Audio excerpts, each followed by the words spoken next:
If you're new here, welcome to our channel. Don't forget to subscribe and hit the like button. Your support means the world to us and helps us keep sharing stories that deserve to be heard. The sound of platinum snapping is quieter than you would think. But on that Sunday morning it sounded like a gunshot.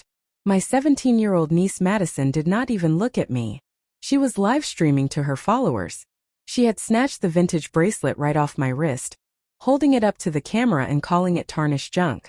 When it did not fit over her hand, she did not unclasp it. She yanked the delicate safety chain shed off and 80 years of history clattered onto the patio stones. My brother Nicholas sipped his mimosa. My sister-in-law Emma did not even look up from her ring light. Madison giggled, "Oops, garbage anyway." Nobody moved. Nobody apologized. They thought it was just jewelry. They did not know it was the only reason. They still had a roof over their heads before we see exactly how much that joke cost her. Drop a comment and let me know where you are listening from right now. I want to see who is part of our community today. I picked up the pieces of the bracelet from the cold stone. The platinum felt heavy in my palm, a dead weight where a pulse used to be above me. The brunch continued. My sister-in-law Emma was busy adjusting the angle of her ring light, complaining that the shadows were ruining her aesthetic. My brother Nicholas was topping off glasses, laughing at a joke he had heard 1,000 times, playing the part of the successful provider in a house he could not actually afford. This house was a stage set, the sprawling garden, the imported marble countertops, the lease on the luxury SUV in the driveway. It was all a performance of perfection, funded by credit cards they maxed out and bailouts they never acknowledged. And I was the backstage crew. I was Emma, the plain archivist, the historian, who spent her days in dust and silence to them. I was boring. I was the spinster sister-in-law who wore sensible shoes and drove a 6-year-old sedan. I was tolerated because I was useful. I stood up, sliding the broken metal into my pocket. I did not scream. I did not flip the table. A younger version of me would have cried, begging them to understand the sentimental value of what Madison had just destroyed. But the woman standing on that patio felt something else entirely. It was a cold, clinical clarity. For years, I had asked myself why I stayed. Why did I pay their property taxes when they faced foreclosure? Why did I cover the cost of their emergency vacations? Why did I secretly wire $59,000 a year to the elite music conservatory, so Madison could play the violin, all while they mocked my frugality? I used to call it kindness. I used to tell myself I was the glue holding the family together.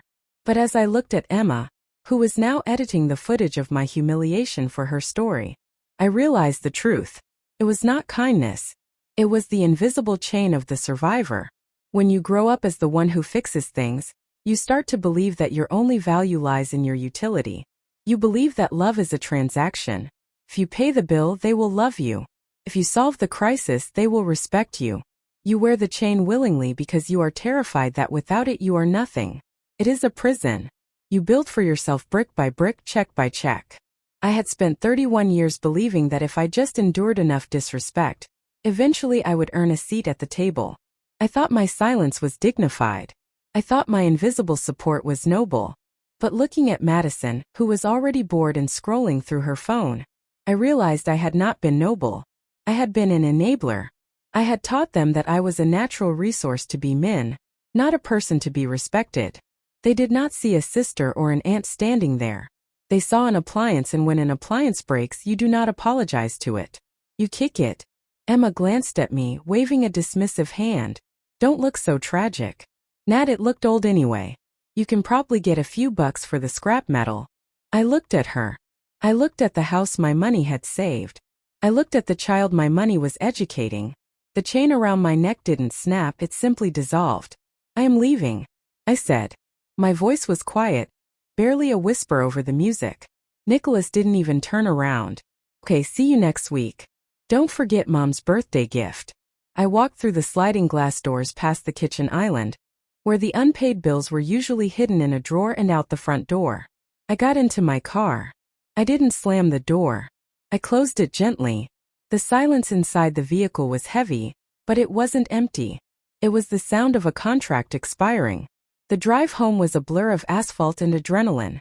I did not speed, I did not run red lights. I drove with the terrifying precision of someone who has just realized they are holding the detonator. When I walked into my apartment, the air was still and cool. It smelled of old books and lemon polish, a sharp contrast to the suffocating perfume of Emma's garden party. I set my keys on the counter. I made a cup of Earl Grey tea watching the steam rise in the quiet kitchen. My hands were steady. I carried the mug to my small desk in the corner of the living room and opened my laptop. The screen glowed to life, illuminating the stacks of archival boxes that lined the walls. This was my life, quiet, orderly, and secretly incredibly expensive. I logged into my banking portal first. Then I opened a new spreadsheet. I called it the Ledger of Ghosts. For the first time in years, I started typing out the numbers I had kept hidden in my head.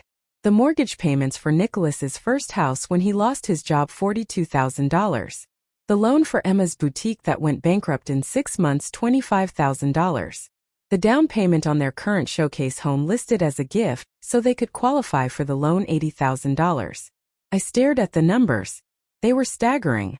Emma and Nicholas walked around like royalty, posting photos of their luxury lifestyle, judging my sensible clothes and my 10-year-old car. But their kingdom was built on a foundation of my money. It was the illusion of power of the empty wallet. They believed that spending money made them powerful. They believed that consuming made them important, but real power isn't about what you spend. It is about what you control. And I controlled everything. I logged into the donor portal for the Elite Music Conservatory. My username was anonymous, just a series of numbers known only to the board of directors. I navigated to the active scholarships page there. It was the Madison H. Artistic Merit Grant, $59,000 a year, fully funded by an anonymous benefactor. Me. I had set it up 3 years ago when Madison first showed promise. I wanted her to have the best. I wanted her to have the opportunities one never had. I wanted to believe that if I gave enough eventually they would see me, but they didn't see the donor. They just saw the free ride. They assumed the money came from the school, from the universe, from their own inherent specialness. They never once asked how a mediocre student with a bad attitude secured one of the most prestigious grants in the country. I looked at the broken bracelet sitting next to my laptop. The jeweler had told me years ago it was worth $21,000, but its value wasn't in the metal. It was in the history. It was a symbol of dignity that had survived decades, only to be snapped by a teenager who thought value was measured in likes. Madison's tuition for 3 years was $180,000. The bracelet was $21,000. The math was simple. They had destroyed something precious to me because they thought I was cheap. They thought I couldn't afford nice things. They didn't realize I couldn't afford nice things because I was buying their entire lives.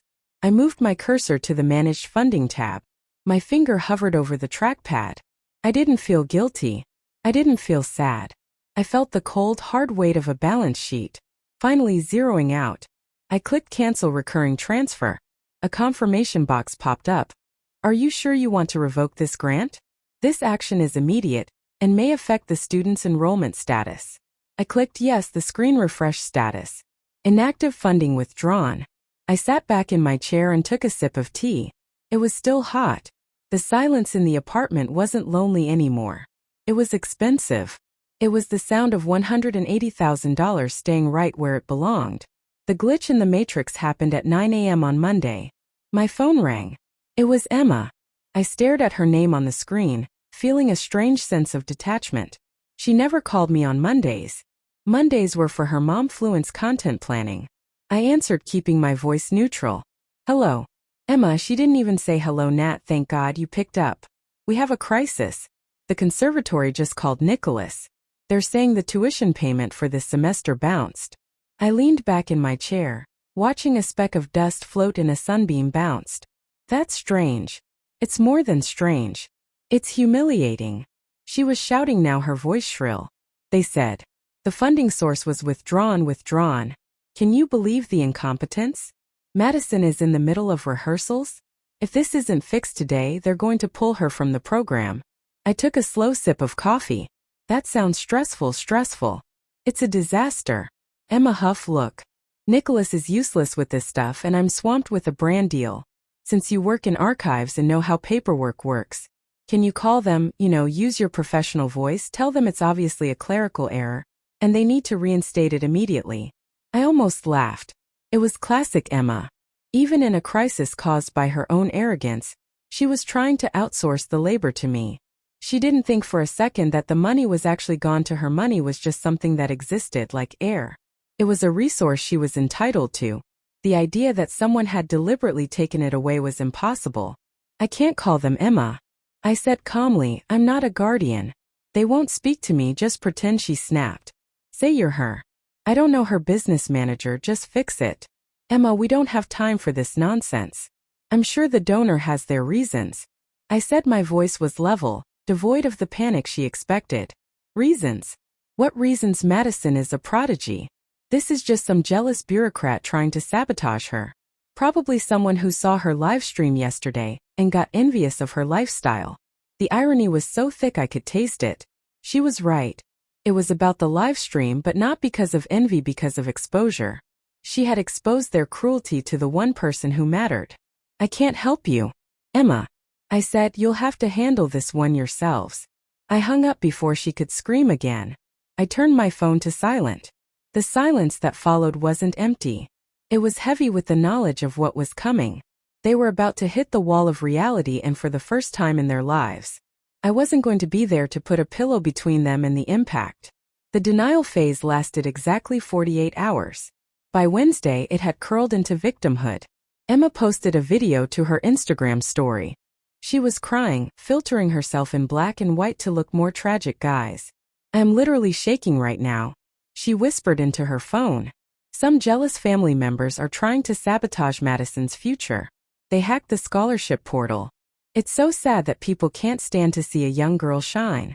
I watched it from my desk at the museum, feeling a strange mix of amusement and disgust. She wasn't asking for help. She was weaponizing her audience. She wanted sympathy, not solutions. Then my phone buzzed. It was Madison. Aunt Nat, Mom says you won't fix the glitch. Seriously.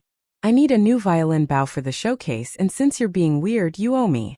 The bracelet was junk, but I looked it up and Cartier has a love bracelet that's like, okay, buy me that. And we're even. I stared at the message. We're even. She had broken an heirloom, lost a scholarship, and she thought I owed her. The entitlement was breathtaking. It wasn't just a flaw. It was a worldview. I didn't reply. Instead, I opened a new document on my work computer. I typed a formal header to the Board of Directors, Elite Music Conservatory. I wasn't just an anonymous donor in my capacity as a historian. I had spent 6 years archiving the original compositions of the conservatories as founder. I had uncovered lost symphonies, restored brittle manuscripts, and curated the exhibit that brought them international acclaim. I was a silent partner in their legacy. I wrote with precision. I detailed the terms of the Madison H. Artistic Merit Grant. I cited the clause regarding donor code of conduct, specifically the section on integrity and respect for historical preservation. I attached a photo of the broken bracelet next to the founder's original handwritten letter, gifting it to my grandmother. This student, I wrote, has demonstrated a flagrant disregard for the very history this institution is built to protect. By destroying a piece of the founder's personal legacy for social media clout, she has violated the spirit of this grant. Therefore, I am exercising my right to permanently revoke funding. This decision is final and irreversible. I hit send. 10 minutes later, I received a reply from the chairman of the board. Dear Miss Emma, we are horrified. We had no idea of the connection. The revocation is processed immediately. We will also be reviewing her enrollment status pending a conduct hearing. Thank you for your continued dedication to our history. I closed my laptop. The shift was complete. I wasn't just the aunt anymore. I wasn't the doorman. I was the archivist. I had curated their rise, and now I had curated their fall. The silence on my phone was no longer waiting. It was loading. The jewelry shop wasn't in a strip mall. It was tucked away in the historic district behind a heavy door that buzzed when you pressed the intercom. The air inside smelled of metal polish and quiet concentration. Mr. Abernathy, a man who had spent 59 years staring into the hearts of diamonds, adjusted his loop. As I laid the broken pieces of the bracelet onto the velvet pad platinum, he muttered, his voice raspy, mid-century Art Deco, exceptional craftsmanship. You don't see latches like this anymore. They were designed to hold forever. He picked up the snap safety chain with tweezers, turning it under the harsh light. This wasn't wear and tear, he said. looking up at me over his spectacles. This was violence. Someone pulled this with significant force. I know I said. He didn't answer. Immediately he picked up the main band. The one Madison had called tarnished junk, and tilted it. He paused, he squinted. Then he let out a sharp intake of breath.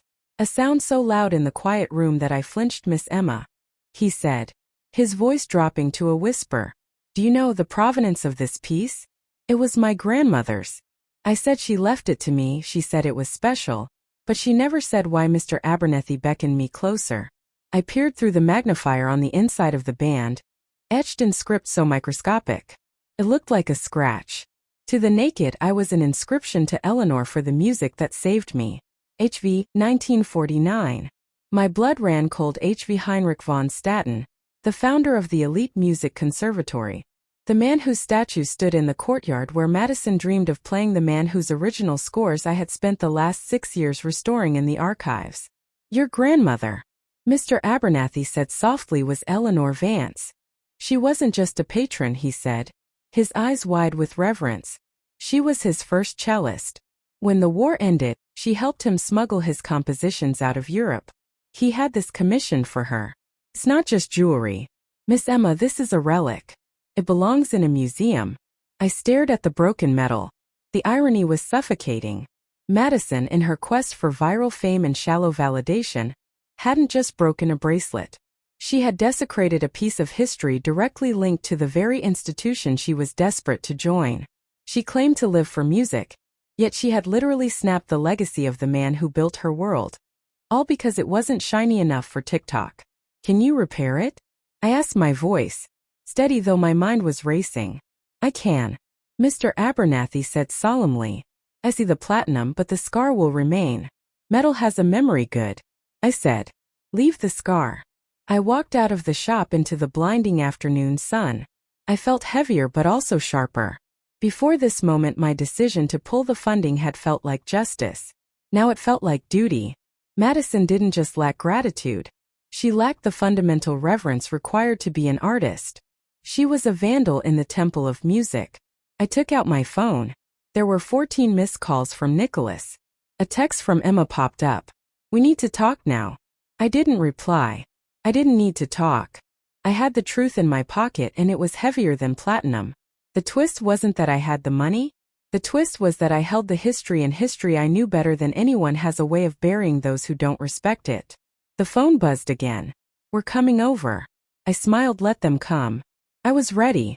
The ambush happened at 7 p.m. on Thursday. I was sitting in my living room reading a book on music theory, enjoying the quiet hum of my paid-off apartment. Then a pounding on the door shattered the peace. I looked through the peephole. It was Nicholas, Emma, and Madison. They looked frantic. Nicholas was pacing. Emma's makeup was smudged. Madison looked sullen, her arms crossed, clearly dragged there against her will. I opened the door. I didn't invite them in. I stood in the doorway, blocking their path. "Can I help you? Help us?" Nicholas exploded, pushing past me into the living room. "Emma, are you insane? We just got a letter from the conservatory. They're giving us 47 hours to pay $59,000. Or Madison is expelled." Emma was right behind him, her voice trembling. "They said the donor withdrew funding due to ethical violations." Ethical violations? Can you believe the nerve? "We need that money." "Nah, you have to loan it to us. Just until Nicholas's next commission comes in." Madison slumped onto my sofa without asking, kicking her shoes off onto my clean rug. "It's so unfair," she muttered. "I didn't even do anything." I watched them, the panic, the entitlement, the complete lack of self-awareness. They still thought this was a negotiation. They still thought I was the safety net. "I can't loan you the money," I said quietly. "Of course you can," Nicholas shouted. "You have savings. You live like a nun. We're family. Emma, you can't let Madison's future be destroyed because of some clerical error." "It wasn't a clerical error," I said. I walked over to my desk. I picked up a single sheet of paper, the printed confirmation of the withdrawal. I held it out to Nicholas. "What is this?" He snapped, snatching it from my hand. "Read the signature line." I said. He scanned the document. His eyes stopped at the bottom, his face went pale. He looked up at me, then back at the paper donor signature. Emma Vance, Emma whispered you were the donor for 3 years. I said, $180,000. Paid quarterly, anonymous, but why? Nicholas stammered. Why didn't you tell us? Because I wanted Madison to succeed on her own merit. I said, and because I knew if you knew the money came from me, you wouldn't respect it. You'd treat it like everything else I give. You expected disposable owed. Emma sank onto the arm of the sofa. But you canceled it because of the bracelet, not just the bracelet. I said because of the disrespect, because of the entitlement, because you stood there and watched your daughter destroy something precious to me for internet clout, and you didn't even tell her to apologize. Madison looked up, her eyes narrowing. It was just an old bracelet. Aunt Nat. God, get over it. It wasn't just a bracelet. I said, my voice cutting through the room like a scalpel. It was a gift from Heinrich von Statten. The name hung in the air. Even Madison, with her limited attention span, knew that name. It was etched in gold above the entrance to her school. He gave it to my grandmother in 1948. I continued. He called her the woman who saved his music. When you broke that safety chain, Madison, you didn't just break jewelry. You snapped a direct link to the founder of the very institution you're begging to attend. You desecrated his legacy. Nicholas looked like he was going to be sick. Emma covered her mouth with her hand. Madison's mouth fell open, the sullen defiance finally cracking you. You knew. Madison whispered. I'm a historian. I said it's my job to know. And it was my job to protect that legacy from people who don't understand its value. The silence in the room was absolute. The power dynamic had shifted so violently. I could almost feel the air pressure change. They weren't the successful family demanding help from the poor aunt anymore. They were vandals standing in the home of their patron, and the bill had finally come due. Emma was the first to break. She burst into tears, but they weren't the pretty filtered tears she staged for Instagram. They were ugly, desperate sobs. She grabbed my hand, her nails digging into my skin. Please, Nat, you can't do this. It is Madison's dream. She is just a child. You can't punish a child for being silly. I pulled my hand away. Silly breaking a stranger's property is silly desecrating a historical artifact. Because it doesn't match your outfit is character rot. Nicholas stepped forward looking haggard. Emma, please, we will pay you back. I swear, just reinstate the scholarship. If she gets kicked out now, she will never get into Juilliard. Her life will be over. Her life won't be over. I said it will just be different. It will be earned. I looked at Madison. She wasn't crying. She was staring at the floor, her face burning with a mix of shame and fury. I am not destroying her future, Nicholas. I said, my voice soft but unyielding. I am saving it. They looked at me confused. If I bail her out now, I continued, if I let her believe that she can smash history and treat people like garbage without consequence, she will grow up to be a monster.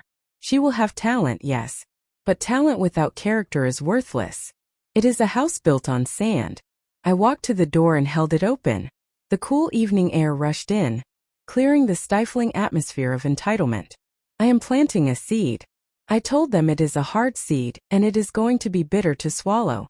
But maybe 10 years from now, when Madison holds something precious in her hands, she will remember the sound of that platinum snapping, and she will treat it with respect.